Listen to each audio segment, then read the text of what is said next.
Lagi kanyang iisipin, lagi kanyang hahanap-hanapin at magmamakaawa siyang mahalin mo o pakamamahalin mo siyang muli.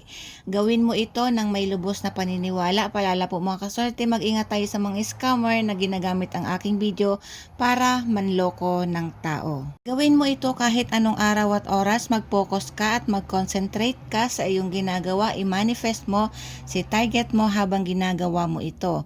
Sa isang malinis na papel ay sulat mo ang kanyang tunay na pangalan. Kung ikaw ay lalaki, ang gagawin mo si Mrs. kailangan ay apelyido niya nung siya ay dalaga.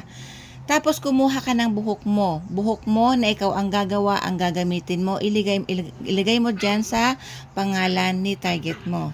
Kumuha ka ng cinnamon powder at lagyan mo ito. Tapos ay tupiin mo ito, papasok sa iyo.